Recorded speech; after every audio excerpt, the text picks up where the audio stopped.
Hello everyone. Student, आज मैं आपको मिलवा रही हूँ अनुश्री मीना से। अनुश्री, सबसे पहले तो कॉन्ग्रेचुलेशंस, आपने आरपीएससी सेट का रिजल्ट निकाला है। And thank you ma'am. और दूसरी बात स्टूडेंट की, आरपीएससी के कोई भी एग्ज़ाम हो, आरपीएससी सेट हो या आरपीएससी असिस्टेंट प्रोफेसर, काफ़ी डिफ़िकल्ट माने जाते हैं। और उसको एक बार में क्रैक करना बहुत ही कम स्टूडेंट इस तरह से रिजल्ट ला पाते हैं। तो मॉर्निंग में व्हेन शी कॉल मी कि मैम मेरा सेट क्लियर हो गया, तो I was also so happy. मैंने कहा कि आपका जो इंटरव्यू है वो मैं सभी के लिए लाऊंगी, क्योंकि आगे जो स्टूडेंट प्रिपेयर कर रहे हैं उनके लिए एक तरीके से ये बहुत बड़ा गाइडलाइन होता है। तो अनुश्री, सबसे पहले तो welcome in my studio Shipranomics. And आप मुझे बताइए, tell me about your overall achievement. आपने अभी तक कितने कोर्सेज, कितने रिजल्ट निकाले और कितनी डिग्रीज आपने अर्न की, एंड आप फ्यूचर में क्या करने वाले हैं?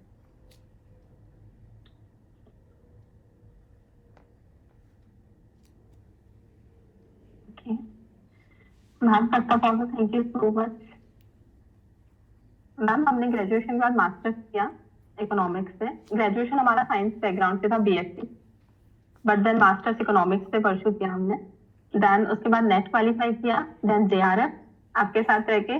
उसके बाद में मैम एमफिल कंप्लीट हो गया अभी, एंड अभी सेट का क्वालिफाई किया। ये एग्जाम काफी सालों बाद हुआ है राजस्थान में कंडक्ट, तो ये फर्स्ट अटेम्प्ट था हमारा इसमें। तो और फर्स्ट अटेम्प्ट में आपने क्रैक कर लिया, very good, well done. And साथ में आप पीएचडी भी कर रहे हैं अनु? मैम अभी एनरोल करेंगे, अभी नहीं किया। अच्छा, एमफिल ओके। कंप्लीट हुआ है मैम अभी। अच्छा। And how much time did you contribute for your preparation of set? Set का जो प्रिपरेशन आप करते हो, क्या वो नेट के प्रिपरेशन से आपने कुछ अलग टाइम दिया? मैम वैसे सबसे इम्पोर्टेंट काम मैंने किया अपने सब्जेक्ट को स्ट्रॉन्ग करना। अलग से सेट का प्रिपरेशन में एक दो पॉइंट्स हैं, वो हम डिस्कस करेंगे, बट सबसे इम्पोर्टेंट है कि अपने सब्जेक्ट को स्टार्टिंग से ही स्ट्रॉन्ग करके रखा। सारे कॉन्सेप्ट्स को डीप में देखा कि ये चोरी आई है तो क्यों है, इसमें क्या मैटर है, एंड कंक्लूजन क्या है। सो सेट के लिए कुछ चीजें अलग है, जैसे कि इसमें थ्योरेटिकल पार्ट भी है थोड़ा। और नेट का क्या पैटर्न है कि उसमें स्टेटमेंट के क्वेश्चंस थोड़े ज्यादा आते हैं, वहीं सेट में डायरेक्ट क्वेश्चंस भी पूछे जाते हैं। इकोनॉमिक्स कौन थे, किसकी आपने चोरी थी। सेट और नेट के लिए जितने भी ऑब्जेक्टिव क्वेश्चंस बनाए, कितना एक टॉपिक के लिए आप कितने क्वेश्चन सॉल्व करते थे? ओके मैम, हमने क्या किया, पहले एक टॉपिक को पूरा अच्छे से पढ़ा। उसमें कौन कौन से पॉइंट्स जो मुझे लगे कि इसमें से क्वेश्चन बन सकता है, उसको मैंने अलग से क्वेश्चंस लिखे। एक टॉपिक के मिनिमम मैक्सिमम 50 to 20 क्वेश्चंस अलग निकाल लिए, तो हर चैप्टर के हमारे एमसीक्यूज रेडी होते गए। हमने अलग से एक इसका एमसीक्यूज नहीं रेडी किया, और एग्जाम का पैटर्न देखा सबसे पहले कि क्या रिक्वायरमेंट्स है, स्टेटमेंट पढ़ने हैं या फिर डायरेक्टली फॉर्मूलाज भी क्वेश्चन आ जाते हैं। तो हर टॉपिक के अलग से प्रिपेयर करके हमने पेस्ट कर लिया। मतलब एक टॉपिक का आपने मैक्सिमम 20 to 30 क्वेश्चन से उसको कवर किया, है ना? तो इस तरीके से यस मैम। पूरा टॉपिक है जो क्लियर यस हो मैम। जाता है। ओके। एंड जब भी आपको एमसीक्यूज आप बनाते थे और कुछ एक्स्ट्रा पॉइंट मिलते थे, तो आप उसको कहाँ नोट करते थे? मैम उसको वही चैप्टर के एट लास्ट में, चैप्टर के जस्ट एंड में उसे हाईलाइट या तो वही कर लिया, एंड देन क्वेश्चंस के लिए अलग से पीछे को लिख लिया। फिर नया चैप्टर उसके बाद में स्टार्ट करते हैं, थोड़ा पेज एक्स्ट्रा छोड़ देते हैं, अगर कोई नया क्वेश्चन उससे रिलेटेड मिलता है तो वहां जाकर उसको लिख देते हैं।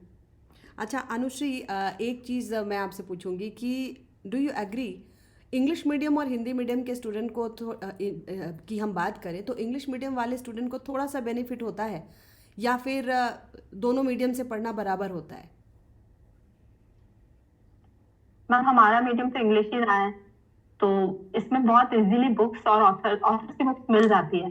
हिंदी में मैम थोड़ा मुश्किल तो है, क्योंकि बुक्स इजीली अवेलेबल नहीं है, और बुक्स में भी फिर लैंग्वेज बहुत टिपिकल है, प्रॉपर हिंदी जो होती है वो, क्योंकि वो प्रॉपर ट्रांसलेशन ही है उसका। एंड तो कहीं ना कहीं थोड़ा इकोनोमेट्रिक्स बेनिफिट होता है। इकोनोमेट्रिक्स में तो बुक जल्दी मिलती भी नहीं है। Yes and ma'am. है ना? आपने इकोनोमेट्रिक्स के लिए कौन सी बुक रेफर की?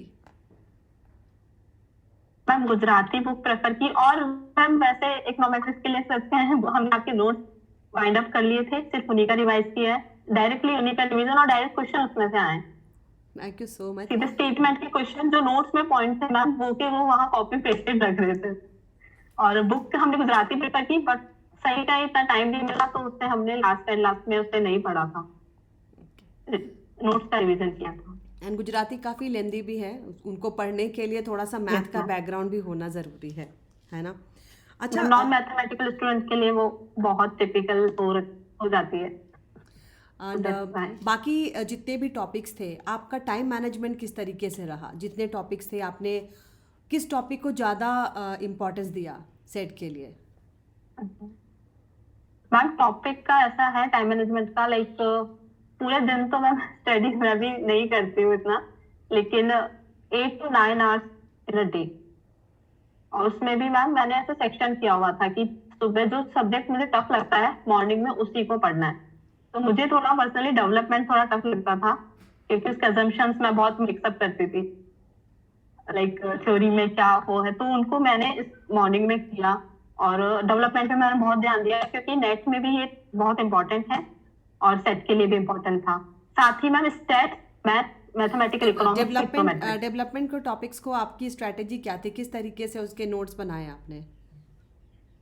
मैम उसकी सबसे पहले स्ट्रेटजी ये थी कि कोई थ्योरी है डेवलपमेंट की, वो क्यों आई है, उसके पीछे क्या रीजन है, वहां से स्टार्ट किया मैंने सब थ्योरीज को। जैसे कोई लेबर थ्योरीज हैं जो भी है, फिर उसके बीच का मैटर देखा कि फ्रेमवर्क क्या है इसका, एंड देन उनके असम्पशंस पे बहुत, क्योंकि असम्पशन से सीधे क्वेश्चंस आते थे, सारे एग्जाम्स में आते हैं, तो उनका और उनके एमसीक्यू सबसे ज्यादा इंपॉर्टेंट है इस सब्जेक्ट के लिए मैम, मिक्स हो जाते हैं थ्योरीज का।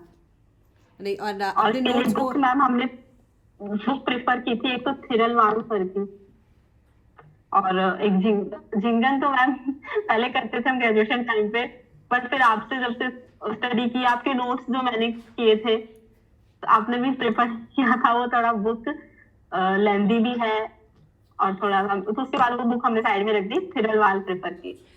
ओके। एंड इसकी जो भी आपके नोट्स होते हैं, एग्जाम के कितने दिन पहले आपने उसको रिवाइज करना शुरू किया?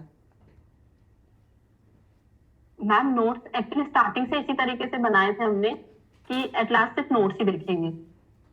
नोट्स में हमने बहुत छोटे छोटे पॉइंट्स भी अच्छे से लिखे हुए थे, और जो इम्पोर्टेंट है उन्हें हाईलाइट किया हुआ था। तो एग्जाम से एक वीक पहले तो बस हाईलाइटेड पॉइंट्स का रिवीजन किया है, और वो नोट्स मोर देन इनफ होते हैं अगर आप उन्हें बुक्स में से बिल्कुल अच्छे से बनाए हैं। और मैम आपके वाले तो डेवलपमेंट और स्पेशल इकोनॉमेट्रिक्स से दोनों सब्जेक्ट सिर्फ नोट्स किए हैं। Okay, thank you so much. आपने नेट वाले इंटरव्यू में भी बताया था, एंड एक्चुअली देखिए, जो हम लोग गाइडेंस देते हैं, आप उसको बिल्कुल अच्छे से रिलाई करें उस पर, एंड उसको बिल्कुल रिफ़्रेश करते रहें, तो उतना काफ़ी होता है ना? बहुत ज़्यादा स्टडी करना भी ना, हम पीएचडी करने लग जाते हैं तो वो मुश्किल होती है। अच्छा, आप ये बताएं कि which topic needs extra practice? जैसे आपने नेट जीआरएफ भी क्लियर किया, आपने सेट भी क्लियर किया, तो एक दो टॉपिक बताएं जिस पर एक्स्ट्रा प्रैक्टिस करने की ज़रूरत है स्टूडेंट के अकॉर्डिंग। मैम जैसे कि कुछ टॉपिक्स ऐसे होते हैं जो इजी लगते हैं, बट उनमें से डायरेक्ट क्वेश्चन ऐसा आता है, वो हमें लगता है तो फर्स्ट टाइम देखा है हमने। लाइक मैक्रो में भी हम लाइक ISLM ले लें, बहुत इजी टॉपिक है, बट उसमें क्वेश्चंस कई बार घूम के ऐसे आते हैं कि वहां हम कंफ्यूज हो जाते हैं। तो वो हमें प्रैक्टिस घर पे ही करके जानी है, इसमें से कैसे क्वेश्चन बन सकता है। और मैम मेरे लिए डेवलपमेंट इम्पोर्टेंट रही है हमेशा से, तो उसमें लाइक आपको हेराडोमर, सोलो, इनमें क्या डिफरेंसेस डेवलपमेंट हैं तो ये हमें अच्छे से मैं पता कहूँ तो होना। डेवलपमेंट एक स्टोरी की तरह पूरा लिखा हुआ है, अगर आप एक स्टोरी की यस तरह मैम, निकालते चले जाओ। रिवाइज के बाद ही आप रीफिनिश कर सकते हैं, उसको हाँ, पहले नहीं उठा सकते हैं। यस तो मैम। सीरियल वाइज अगर और डेवलपमेंट को करते हैं तो एक अच्छा नोट यस तैयार होता है और हमें याद रहती है चीज़ें, है ना? एंड आप इससे कितना एग्री करते हैं कि इकोनॉमिक्स रटने की चीज़ नहीं है, इसमें अंडरस्टैंडिंग होनी चाहिए? मैम इसमें तो कोई वो नहीं, 100% ये बिल्कुल ऐसा सब्जेक्ट ऐसा है जिसमें आपको थ्योरेटिकल भी करना होगा, बट मोस्ट इम्पोर्टेंट मैथमेटिकली। आप ग्राफ अगर अच्छे से बनाना आपको आता है तो आप आधे थ्योरीज तो वहीं वो कर लोगे, ग्राफ को एग्जैक्टली, देखते ही पता चल जाएगा कि वेरिएबल्स में क्या रिलेशन है। एग्जैक्टली। तो ग्राफ पे बहुत तो मैं इंपॉर्टेंट हमेशा है कहती हूँ कि ग्राफ पे कमांड रखना बहुत ज़रूरी है। मैम, आप हमेशा कहते हो। उसके बाद हमने हर ग्राफ को समझना सीखा है कि इसमें वेरिएबल्स का रिलेशन कैसे शो कर रहा है, इसमें इलास्टिसिटी, वो सारी चीजें उसके बाद नोटिस में आने लगी। पहले क्या होता था, थ्योरी पढ़ा और थ्योरी को बस रट लिया, उसमें रिलेशन लिखा हुआ नहीं है तो नहीं पता क्या रिलेशन है। वो ग्राफ को देखने के बाद समझ आया। और आपने ग्राफ से खुद के नोट्स बनाए होंगे, खुद से लिखा हुआ ज़्यादा याद यस भी मैम। रहता है। I agree with that.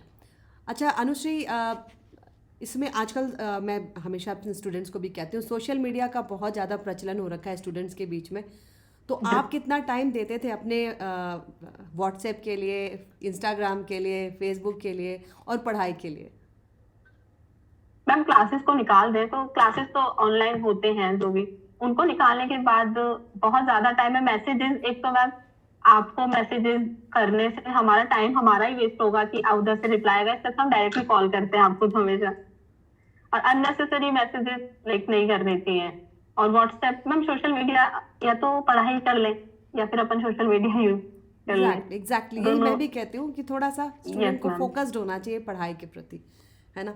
अच्छा, एक जो मैं क्वेश्चन आपकी से पूछ रही हूँ कि आपने जेआरएफ भी क्लियर किया है एंड सेट भी क्लियर किया है, तो किस रिजल्ट की आपको ज़्यादा खुशी हुई? हमें नेट वाले रिजल्ट की या फिर आपके स्टेट के रिजल्ट की? मैम दोनों रिजल्ट अपने अपने पोजीशन पे हैं, बट सेट एक स्टेट का एग्जाम है, तो उसके बाद हम आरपीएससी के असिस्टेंट प्रोफेसर के एलिजिबल नेट से भी एलिजिबल होते हैं, बट सेट एक एक्स्ट्रा क्वालिफाई है। तो सेट के लिए काफी अच्छा लगा कि, और ये इतने सालों बाद हुई है।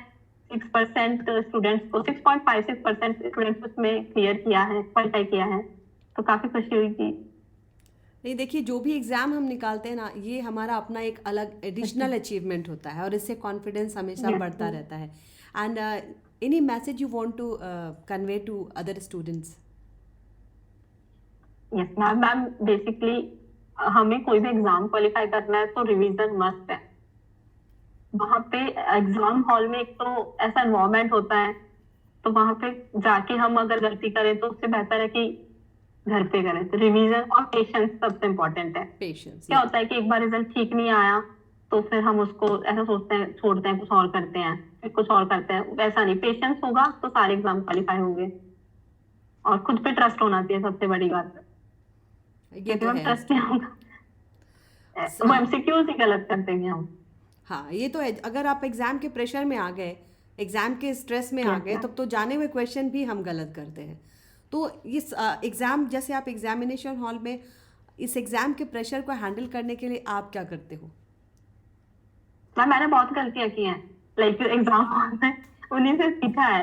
तो वहां पे मैम एक तो सबसे पहले क्या होता है एग्जाम्स में ना, 1 घंटे एक और पहले सभी एग्जाम्स में वहां होता है, तो एक और पहले आपका माइंड सेट वैसा हो जाता है, तो वो सब चीजें आपको पहले से रेडी करनी होती है। वहां पे कैसा इन्वायरमेंट होगा, बट उसके प्रेशर के लिए यही है कि हमें कॉन्फिडेंट रहना है कि हमने जो पढ़ा है वो इनफ है, मोर देन इनफ है, उसमें से आएगा। और बी कॉन्फिडेंट, लाइक सबसे मस्ट है, मस्ट पॉइंट है ये। एंड आपकी स्ट्रैटेजी एग्जाम में क्या होती है? जैसे क्वेश्चन पेपर स्टार्ट से बनाना शुरू किया, या फिर आप पहले उन क्वेश्चंस को टिक करते हो जो कि आप श्योर हो कि ये सही है? Yes ma'am. मैम जैसे नेट और सेट दोनों में ही फर्स्ट पेपर दूसरा होता है, सेकंड पेपर आपका सब्जेक्ट का होता है। मैं हमेशा सेकंड पेपर से स्टार्ट किया है, क्योंकि वो स्ट्रॉन्ग पॉइंट है, तो उसमें बस कॉन्फिडेंस आता है कि तो आगे के क्वेश्चन भी ठीक होते हैं। और उसमें भी पेपर मैं मेरी पर्सनल स्ट्रेटेजी है कि मैं मिड में से स्टार्ट करती हूँ, क्योंकि कई दफा स्टार्टिंग वाले क्वेश्चन थोड़े टफ होते हैं, वो पेपर इस तरीके से बनाया होता है, तो मिड में से स्टार्ट करके देन वापस स्टार्टिंग पॉइंट पे जाती ये हूँ। तो आपने बड़ा ही यूनिक सा बहुत ही यूनिक सा एक आपने दे दिया क्लू सभी को। एंड इसको अब मैं कहूँगी स्टूडेंट्स इसको भी आजमा के देखिए। एक्चुअली ये होता है कि बीच वाले और क्वेश्चन इजी रहते हैं। यस मैम, वहां से तो फिर लाइक थोड़ा फ्लो होता है कि हाँ हम कर सकते हैं, इजी है पेपर। अदरवाइज स्टार्टिंग में डर जाते हैं तो वो अच्छे सही वाले क्वेश्चन भी कई दफा गलत हो जाते हैं। ये बात तो बिल्कुल सही है। अच्छा अनुश्री, लास्ट में मैं आपसे ज़्यादा ज़्यादा इतना बोलूँगी कि all the very best for your future also. And सबसे बड़ा कंट्रीब्यूशन आपके पेरेंट्स का होता है ना। तो इतनी काफ़ी क्वालिफाइड बेटी, और इससे मैं यही बोलूँगी कि बेटी जो है एक सभी के लिए एक अनमोल रत्न हो जाती है ना। और बेटियाँ काफ़ी अच्छा कर रही हैं। एंड आगे चल के भी आप और अच्छा कीजिए। All the very best for your future. और भी आपको अगर थैंक आगे यू किसी सो भी मच मैम। किसी भी असिस्टेंट की ज़रूरत हो, I am always there for you. ठीक है, चलिए, thank you so much Anushree, thank you so much, bye bye. Thank you so much ma'am for your kind word.